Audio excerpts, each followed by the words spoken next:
Hey, welcome back. Today we're going to be talking about epic poetry. Just what is epic poetry?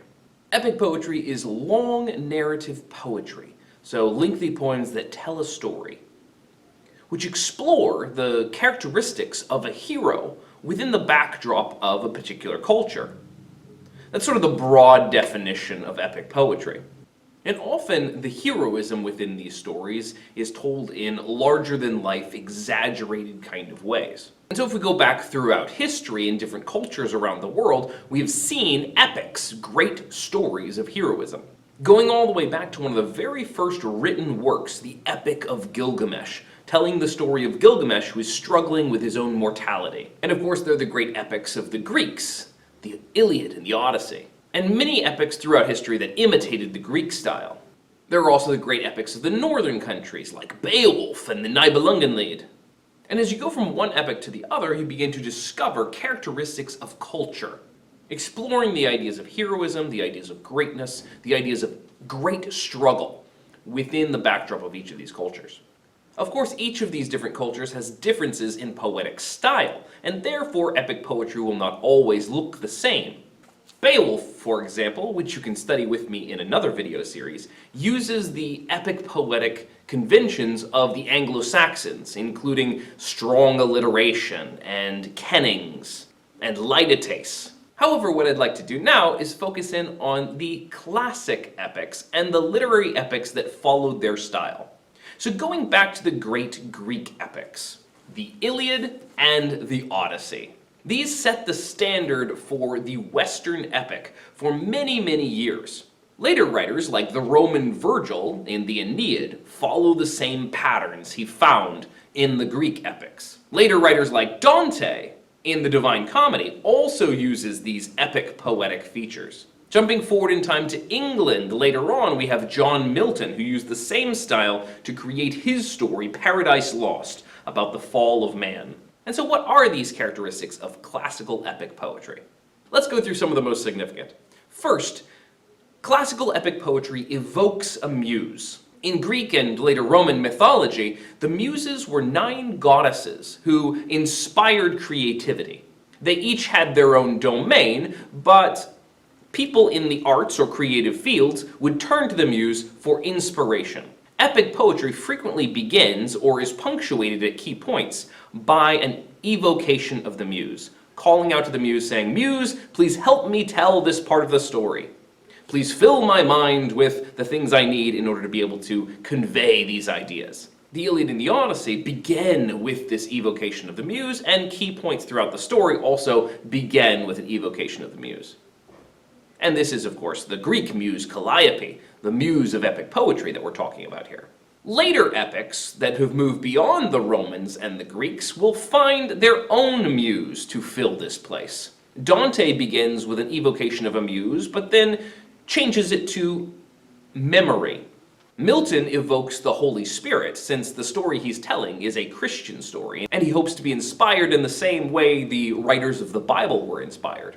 But the idea is that the poet calls on someone beyond himself to fill him with creativity to be able to tell his story.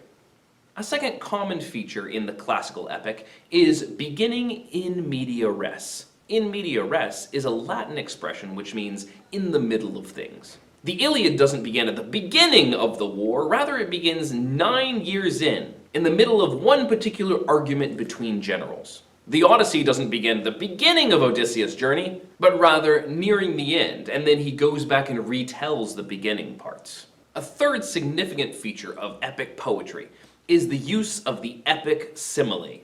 A regular simile compares 2 unlike things using like or as. That's probably the definition you memorized in school, as opposed to a metaphor which compares 2 unlike things without using like or as. The difference is in the way they affect you. A metaphor tends to affect your emotions, your gut, or your heart, whereas a simile tends to affect your mind, makes you think. However, an epic simile is a much more complex version of the simile. An epic simile takes a regular simile and does 2 things to it.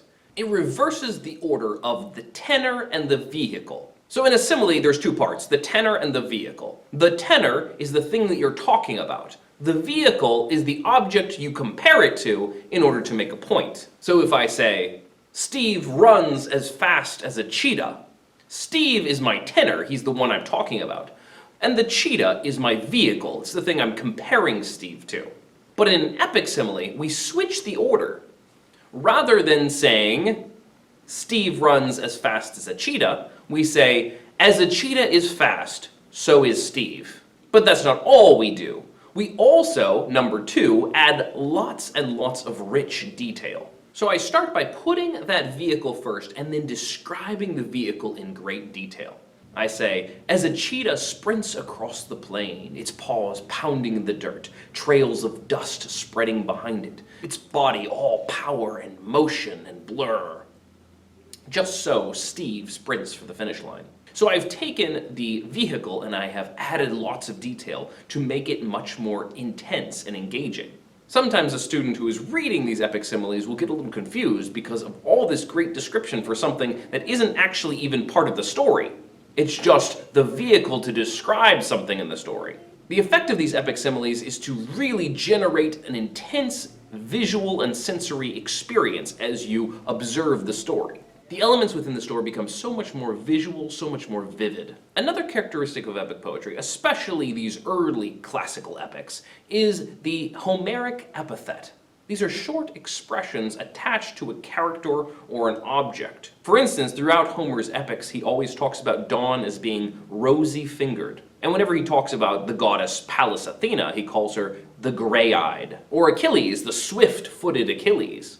Why exactly do we have all of these epithets throughout Homer's classic that are then imitated by later writers? A big part of it is the fact that most major early epics came from an oral tradition. They were originally memorized and recited. When you recognize that both the Iliad and the Odyssey each take about 18 hours to recite, that's a pretty impressive feat. And so throughout them, there are all these features that help make them memorable, create certain memory links for those who are performing the poetry. These epithets become kind of stair steps and keys to help hold together the poetry.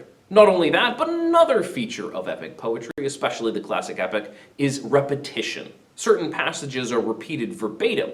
Perhaps a messenger tells a message to one person who then goes and conveys the same message to someone else. Frequently that passage will be repeated. Or an action that's predicted and then carried out, sometimes the exact wording will be used twice. Again, this is to help reinforce the poem for the person performing it, to make it easier to memorize. So the next time you're looking at an epic poem, look for the elements of heroism and how they reflect the ideas of culture. Look for all of these cool literary features we've talked about, and see how they enrich and embellish a story told through poetry of heroism and greatness. Thanks for watching, and I'll see you next time. Bye-bye.